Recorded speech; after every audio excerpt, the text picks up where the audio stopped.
European Council was competitiveness. And today I would like to focus on the threats to global prosperity and stability, thus our competitiveness, and the rise of protectionism. And as our domestic agenda cannot be seen separately from global developments around us, let me start with the US tariffs. When the dream of a united Europe began, it started with a very simple idea. Let's create one single market. Let's break barriers, take tariffs down. That is what made us strong. Because our companies grew, and so did the ties that bind us together. And then in the same spirit, we worked with partners across the world, including the United States. We built strong connections that we believed were unbreakable, and trade brought more than prosperity. It brought the idea of a shared way of life. And with commerce, our partnership has also grown. Countless are the friendships across the Atlantic. And because of this collective experience of the last, almost 75 years, so many Europeans feel utterly disheartened by the announcement from the United States. Let me be clear, Europe did not start this confrontation. We think it is wrong. But my message to you today is that we have everything we need to protect our people and our prosperity. We have the largest single market in the world. We have the strength to negotiate. We have the power to push back. And the people of Europe should know that together we will always promote and defend our interests and our values, and together we will always stand up for our Europe.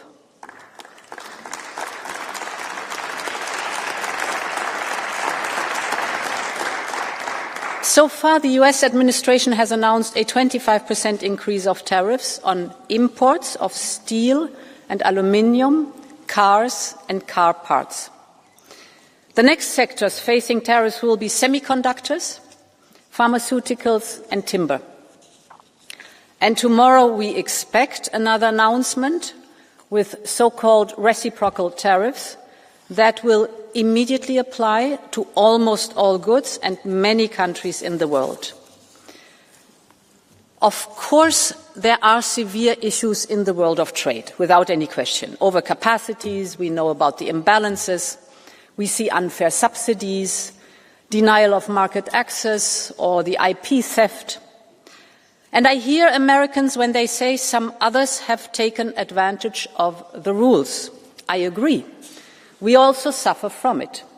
So let's work on it. But tariffs across the board make things worse, not better. Tariffs are taxes that will be paid by the people. Tariffs are taxes for the Americans on their groceries and their medication. Tariffs will just fuel inflation, exactly the opposite of what we wanted to achieve. American factories will pay more for components that are produced in Europe. This will cost jobs. It will create a bureaucratic monster of new customs procedures. And today, nobody needs that, neither in the United States nor in Europe. So, our strategy builds on 3 pillars. First, we are open to negotiations. We will approach these negotiations from a position of strength. Europe holds a lot of cards, from trade to technology to the size of our market. But this strength is also built on our readiness to take firm countermeasures if necessary. All instruments are on the table. Second, we will keep diversifying our trade with other partners. You mentioned it, Antonio. Our hallmark is not only that we are the biggest market in the world, but that we are reliable and predictable. We honor our commitments. And that is exactly what our partners are looking for today. And my third point, we will double down on our single market. The single market is the cornerstone of European integration and values. It's our powerful catalyst for growth, for prosperity, for solidarity. But we have to tear down remaining barriers to have a single market to go big, because scale matters, and a single market to go fast and to go far. Now to the first point. Our immediate response to tariffs is unity and determination. I have already been in contact with our heads of state and government on the next steps. We have this parliamentary debate now here today, and we will assess tomorrow the announcements very carefully to calibrate our response. Our objective is a negotiated solution. But of course, if need be, we will protect our interests, our people and our companies. And I want to be very clear on the aim of our response. We think that this confrontation is in no one's interest. The flow of goods and services between us, the United States and Europe, is nearly balanced. Of course, we are willing to work on the trade balance of goods as well as on the trade balance of services. This is the largest and most prosperous trade relation worldwide. We would all be better off if we could find a constructive solution. At the same time, it also has to be clear. Europe has not started this confrontation. We do not necessarily want to retaliate. But if it is necessary, we have a strong plan to retaliate, and we will use it. The second element of our strategy is diversification. Trade goes to where the business case is. We will open doors towards fast-growing markets across the world. Europe already has trade agreements in place with 76 countries, and we are now growing this network. We just concluded trade deals with Mercosur, Mexico and Switzerland. We launched the first ever clean trade and investment partnership with South Africa. We aim to conclude a trade agreement with India by the end of this year. We are in intense negotiations with Indonesia and Thailand. And later this week, President Costa and I will head to Samarkand for the first ever summit between the European Union and Central Asia. Europe has always been a trading continent. So let's connect with the beating hearts of the global economy. Our message is clear. Europe is reliable, Europe is predictable, and Europe is open for business.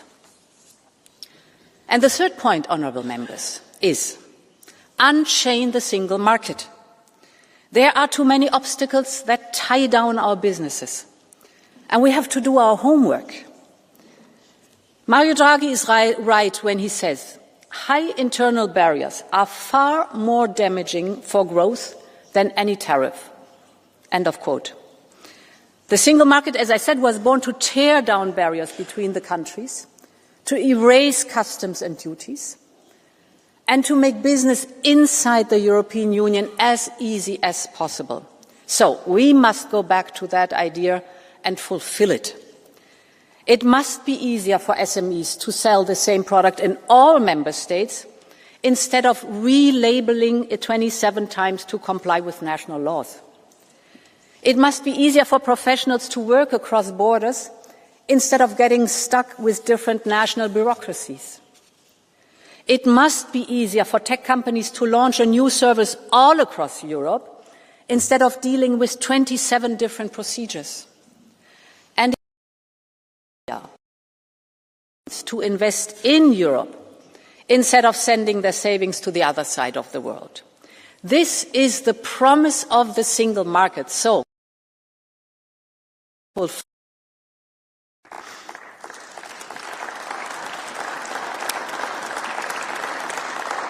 I know, honourable members, that the European Parliament has always worked hard to complete the single market. Now we have the generational opportunity to get it done. We have a strong consensus on the Draghi and Letta report among all of us.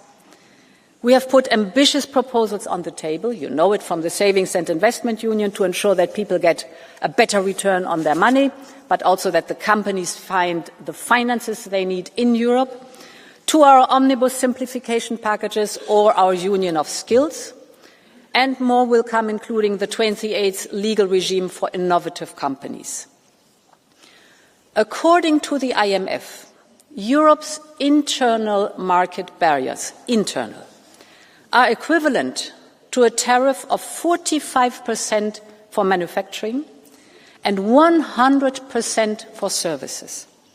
This simply cannot be. This must change now. This is why I have tasked EVP Séjourné to come up with concrete and bold proposals next month to remove most of these barriers and prevent new ones. These reforms are long overdue, and now they have become more urgent than ever. We all know, in a stormy global economy, the single market is our safe harbor. It's now 30 years since Jacques Delors laid its first stone, so it's time to finish the job. Thank you very much, and long live Europe.